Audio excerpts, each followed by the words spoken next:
Donc tu viens de te faire implanter.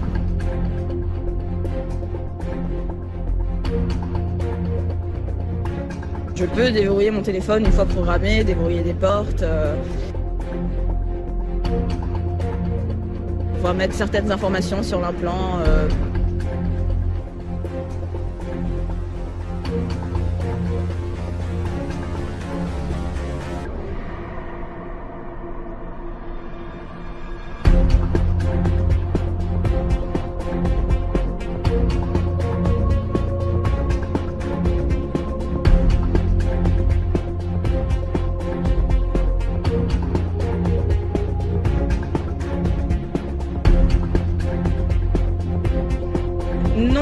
parce que déjà, on a tous un smartphone.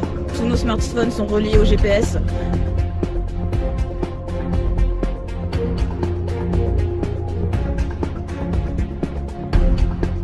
L'implant, il n'implique que des informations, enfin, que des transmissions d'informations entre l'implant et mon téléphone peut-être. Alors qu'à s'est renseigné, alors qu'à s'est renseigné, alors qu'à s'est renseigné.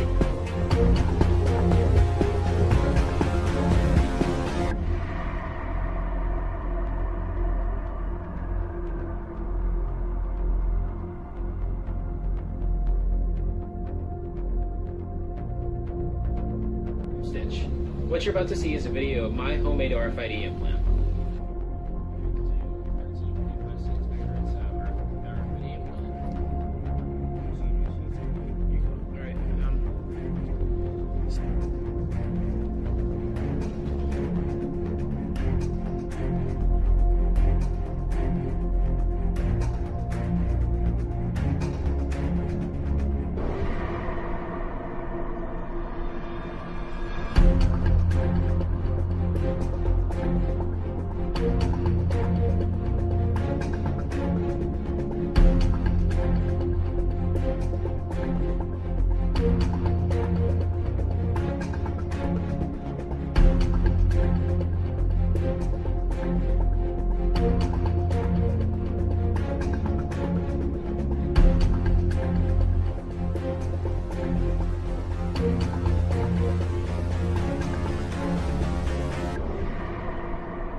My name is Anthony Antonellis, and I inserted an RFID chip into my hand to store and display NetArt. It works with mobile phones and card readers. That's usually used for privacy, and I'm using it for a public purpose, which is to distribute artwork. The chip is basically the size of a grain of sand, and has a small antenna, and that whole thing is wrapped in a little tiny glass capsule. So that antenna gets picked up from a distance of about, looks like 1 to 2 centimeters from the phone. It's 1 kilobyte of storage, and I'm using that to store an animated GIF. From the phone I can upload new GIFs onto it, or new artwork, so I'm going to have different artists create artwork that'll be on here, so it'll end up being kind of like a digital NetArt tattoo.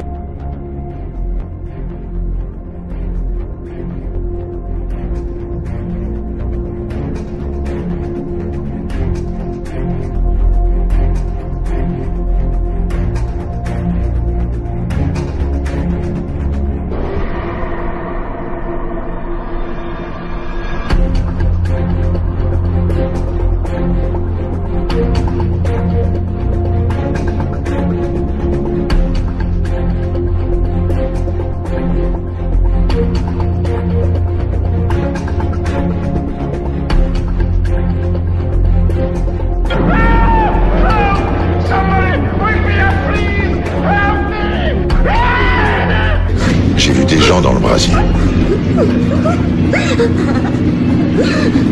Il y avait des femmes et des hommes. J'ai vu des gens dans le brasier. La lave exprime la colère des démons qui vivent dans ce brasier.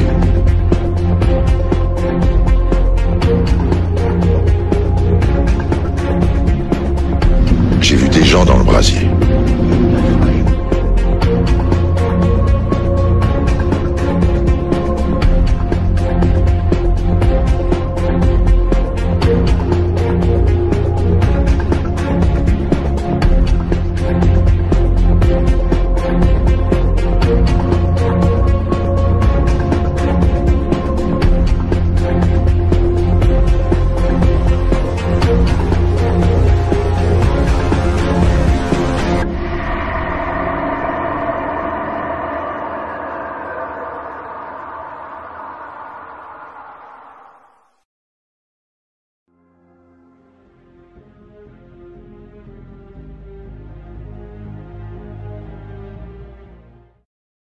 Bonjour à tous, nouvelle vidéo consacrée au site islamique Islam Web.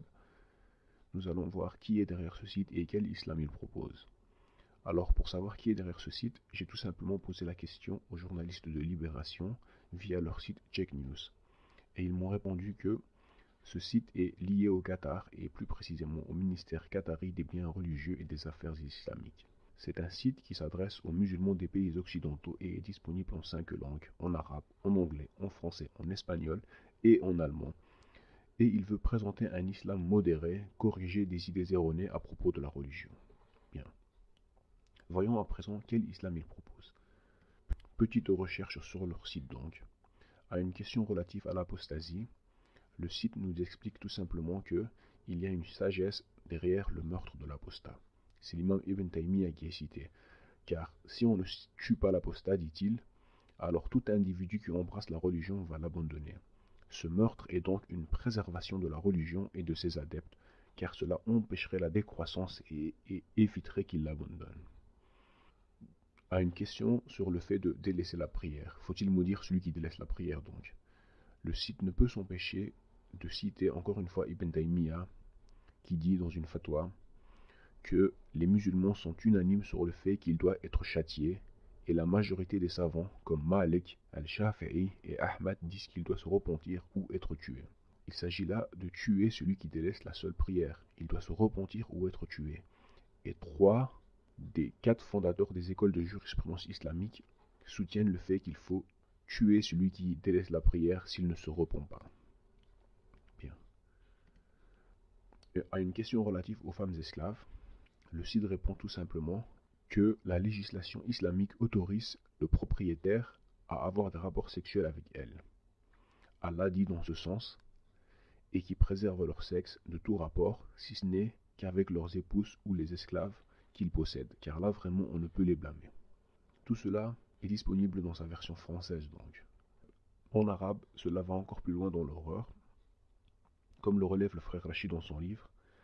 À une question portant sur le recours au feu contre un ennemi, Islam Web répond tout simplement que c'est permis parce que le prophète lui-même a fait crever des yeux de Arniyin avec des clous chauffés au feu, que Abu Bakr brûla les tyrans en présence des compagnons, que Khalid ibn al-Walid extermina par le feu des apostats. Maintes imams et oulémas ont autorisé qu'on fasse brûler des fortifications et des bateaux sur leurs propriétaires. Voilà donc l'islam modéré que propose Islam Web, site que, je rappelle, est soutenu par le ministère des Affaires religieuses du Qatar. Et ce site s'adresse aux musulmans occidentaux donc. On ne trouve pas pire sur les forums djihadistes et dans les magazines de l'État islamique. Sin est l'ancien dieu lune de la Mésopotamie. Son nom a évolué sous différentes formes durant les millénaires. Le symbole qui le représentait était le croissant de lune et le taureau.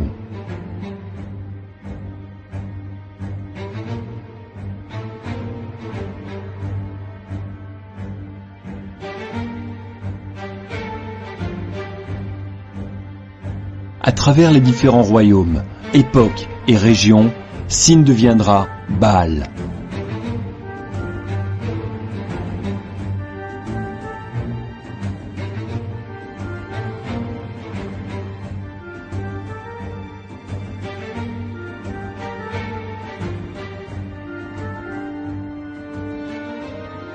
Baal sera représenté sous différents aspects, dépendant de la région, époque où il était vénéré.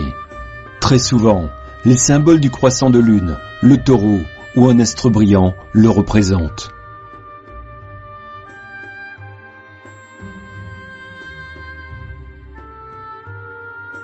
Les enfants étaient donnés en sacrifice à Baal afin d'obtenir des faveurs.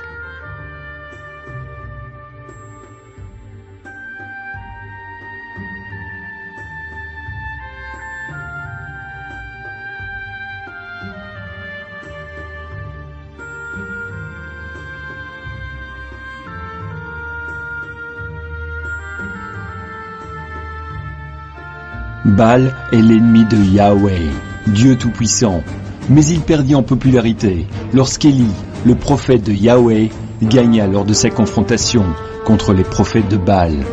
Dans le monde arabe pré-islamique, Baal, que l'on nomme aussi Baal ou pour définir son titre de seigneur. Baal-Hou deviendra Hubal. On rapporte qu'Hubal siégeait à la Mecque comme le dieu souverain des 360 autres divinités. Ce dieu suprême avait 3 filles, Allah, Manat et Uza. Cette divinité suprême était aussi connue sous le nom générique Ilah, qui signifie Dieu. Ce dieu lune, Hubal, était représenté par un croissant de lune. La Mecque était donc le lieu culte d'Hubal, la Kaaba, son sanctuaire où ses fidèles faisaient le pèlerinage du Hajj, selon le calendrier lunaire, toujours en vigueur aujourd'hui pour les musulmans. Dès 610 après Jésus-Christ, Mahomet, après avoir plagié la Bible et autres textes religieux, ce seigneur de guerre érigea les fondements du Coran et de sa nouvelle religion, qu'il voulait monothéiste. Il remplaça le nom d'Ilah par celui d'Allah. Il détruisit aussi toute référence concernant les idoles, les déesses, les statues, même celles du dieu Hubal, afin d'effacer l'origine païenne de la Mecque polythéiste. Suite à ce changement brusque et critiqué par certains, Mahomet ne conservera que la pierre noire, la Kaaba et le symbole du croissant de lune, afin d'établir une paix durable avec les différents membres de la tribu des Kouraïch et ceux des clans mécois qui s'y opposaient. Ensuite, il déclara qu'il n'y avait pas d'autre dieu qu'Allah et que Mahomet est son messager. Tous ceux opposés à réciter ce message, la Shahada, étaient exécutés ou persécutés. Voilà la véritable origine de l'islam. Cette religion n'a pas commencé avec Abraham, comme c'est encore prétendu de nos jours. Ce Mahomet a simplement banni les autres divinités arabes et désignant Allah comme étant le seul vrai Dieu. De plus, Mahomet usurpa la position du Christ en se faisant le seul médiateur entre Dieu et l'humanité. Cet Allah, alias Hubal, n'est pas, n'a jamais été et ne sera jamais le Dieu de notre patriarche Abraham. Si Abraham avait construit la Kaaba, alors pourquoi les archéologues ou historiens ne rapportent-ils pas de preuves historiques du lien entre la Mecque et Abraham? La Bible nous dit qu'Abraham, avec sa famille, quitta la région d'Our, là où le faux dieu de la lune était vénéré. Et Yahweh dit à Abraham d'aller plutôt vers Canaan. Il est flagrant, selon les sources historiques, que les musulmans vénèrent des objets de culte païens, tels que la pierre noire, et que les Arabes pré-islamiques vénéraient des divinités païennes. Il est donc clair que l'islam n'est pas la religion d'Abraham et des prophètes de la Torah. C'est pourtant ce que les musulmans affirment. Allah n'est qu'une divinité lunaire associée au croissant de lune qui chevauche les mosquées et leurs minarets. La signification de Hubal Sin, Allah, est contrôleur de la nuit et maître des ténèbres. Son emblème, c'est le croissant de lune si célèbre dans le monde islamique, encore aujourd'hui.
Et je voudrais parler d'une chose très importante, qui compte énormément pour les musulmans, c'est ce que j'appellerais l'imitation du prophète. Merci. Les hadiths.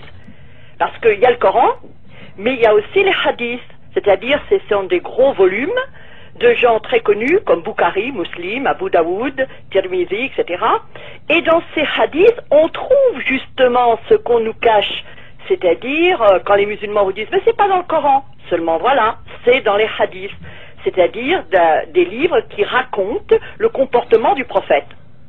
Alors je peux vous demander pourquoi nous cache-t-on tous ces volumes, ces traditions, ces hadiths qui dans les pays musulmans sont étudiés, mais vraiment étudiés.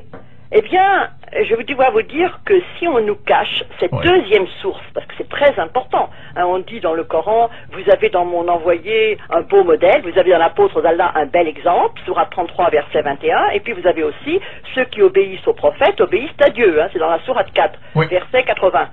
Eh bien, on nous le cache parce que ça montre le vrai visage de l'islam. Un visage que l'Occident ne peut pas accepter sans rire ou sans trembler de peur. Je dis bien sans rire, d'abord, parce que c'est très drôle. C'est très loin de notre univers. Quand, par exemple, vous avez le prophète, l'envoyé de Dieu, qui dit « Quand l'un de vous satisfait un besoin naturel, c'est-à-dire qu'il va faire caca ou pipi, qu'il ne le fasse pas en direction de la Mecque, Qibla, et qu'il ne lui tourne pas non plus le dos. Tournez-vous alors, dit la tradition, soit vers l'Est, soit vers l'Ouest. » Bukhari, livre 4, chapitre 11. Alors à ce moment-là, on se dit, vaut mieux prendre une boussole pour aller chier. Mais il y a d'autres traditions. Le prophète dit, quand l'un de vous urine, qu'il ne tienne pas sa verge, son zizi de la main droite, il ne faut pas s'essuyer le cul avec la main droite, ni respirer en buvant dans un vase. C'est dans Bukhari, livre 4, chapitre 19. Mais c'est vulgaire, arrêtez, vous êtes sur non, attendez, je continue un tout petit peu. Selon Abu Huraira, le prophète a dit que celui qui fait ses ablutions rejette l'eau qu'il a aspirée par les narines et que celui qui se torche avec des cailloux en emploie un nombre impair. Attention, prenez des cailloux en nombre impair et pas coupant pour ne pas vous couper l'anus. Bon, Bukhari, livre 4, chapitre 25. Lorsqu'on fait l'appel à la prière, Satan tourne le dos et fait des pets. Il pète afin de ne pas entendre cet appel. Donc, il y a des traditions qui font rire. Si je vous en donne, je pourrais vous en donner comme ça. C'est à la fois comment aller à la toilette, comment faire caca, comment faire pipi, comment faire l'amour, comment manger, etc. Mais il y a des traditions, des hadiths, qui dégagent la violence et la barbarie. C'est ce qu'on voit appliquer en Arabie, en Iran, en Afghanistan. C'est-à-dire qu'on lapide, on coupe les mains, on décapite en s'appuyant non seulement sur le Coran, mais également sur ces propos qui sont édictés par le prophète à Médine il y a 1400 ans. Et ceux qui sont visés dans ces hadiths, je m'excuse, ce sont les femmes, les juifs, les chrétiens, les athées. Alors voilà ce que dit par exemple quelque chose concernant les femmes. Le prophète a dit « J'ai regardé en enfer » et j'ai vu que la majorité des habitants étaient des femmes. Bukhari 54, et le numéro 464. Dans le Coran, il est écrit, sourate 4, verset 34 ou verset 38, les hommes ont autorité sur les femmes, du fait qu'Allah a préféré certains d'entre vous à certains autres. Et puis vous avez après celles dont vous craignez l'indocilité, admonestez-les, reléguez-les dans les lieux où elles couchent, frappez-les, Ar-rijal qawwamuna 'ala an-nisa bima faddala Allah ba'dahum 'ala ba'd wallati takhafuna nushuzahunna. Alors on continue, hein, wadribuhunna. Daraba yadribu, ça veut dire frapper. Alors vous savez ce que me disent les musulmans? Mais oui, mais regardez, vous avez l'expression daraba masalan, ça veut dire frapper, un exemple, donner un exemple. A'ta masalan. Je leur dis, mais je prends les hadiths dans Bukhari, livre 62, numéro 132, et regardez ce que je lis. Le prophète a dit, aucun de vous ne devrait fouetter sa femme comme il fouette un esclave et avoir ensuite des rapports sexuels avec elle dans la dernière partie du jour. Et commentaire, l'apôtre était un homme très compatissant et il a donc interdit aux musulmans d'avoir des relations avec leurs femmes le jour de leur flagellation. Et c'est dans Bukhari, c'est pas dans un livre de l'Arabie Saoudite actuellement, dans Bukhari, au 9e siècle, Al-Razali, qui est un juriste mystique du 11e siècle, en parle de ça, des femmes frappées dans le livre sur le mariage. Également, vous avez, il est écrit le vol, sourate 5, verset 42 ou 38. Au voleur et à la voleuse, tranchez-leur les mains.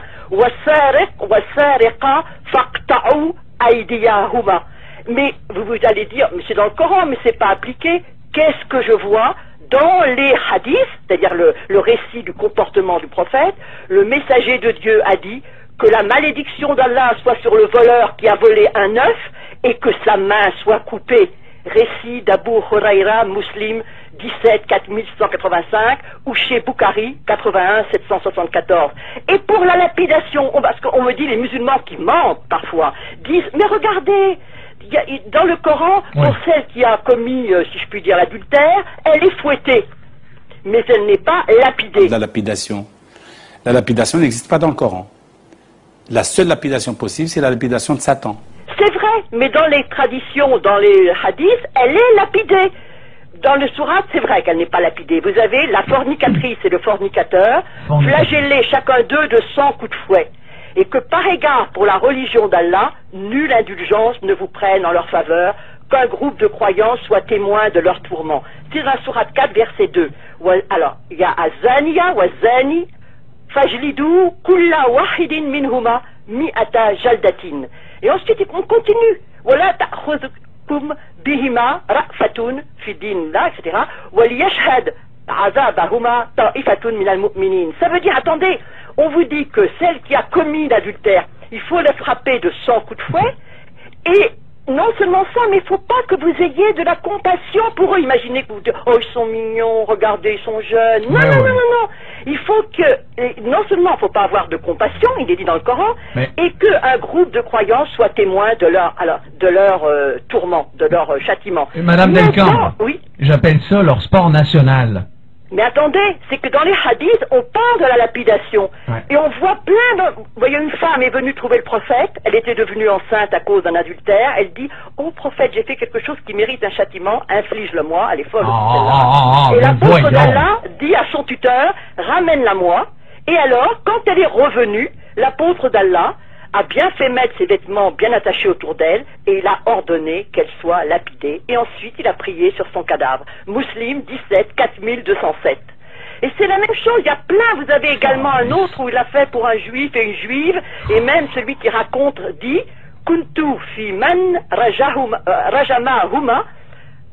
Et celui qui dit ça, Rajamahuma, c'est Abdullah ibn Omar. Donc vous voyez, c'est partout, partout. Il n'est pas permis, dit un hadith, de verser le sang d'un musulman, sauf dans 3 cas, l'époux adultère, le coupable d'un meurtre et l'apostat qui abandonne la communauté musulmane. Et en arabe, c'est dit, Azani wa nafs bin nafs wa tarik li dinihi al-mufariq lil jama'ati.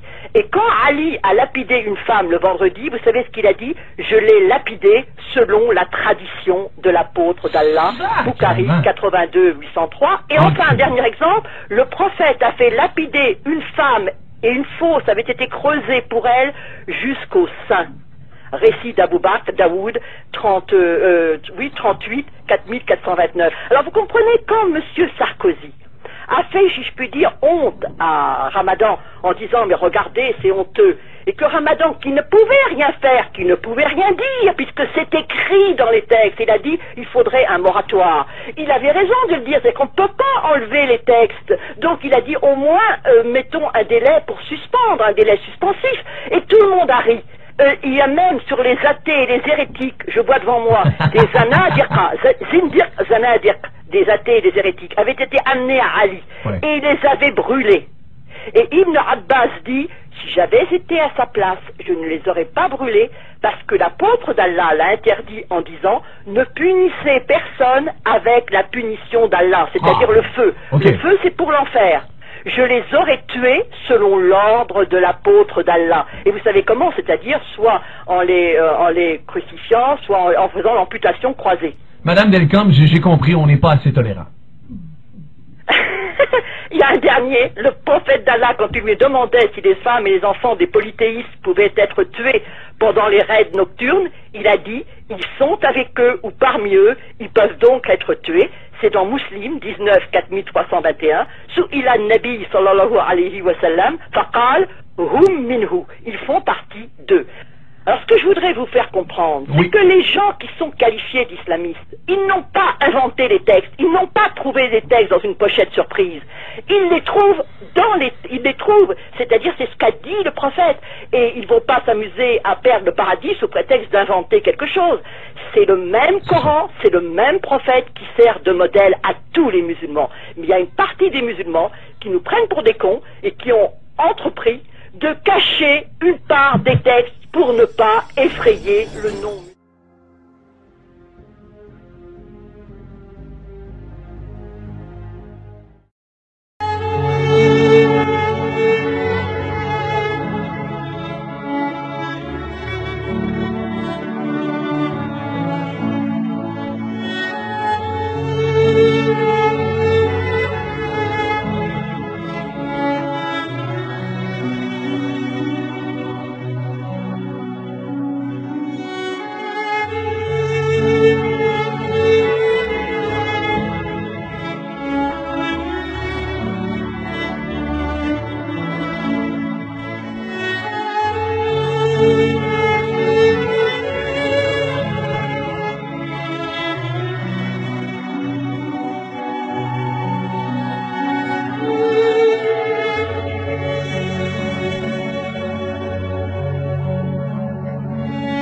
قطعوا الصليب، قطعوه هوا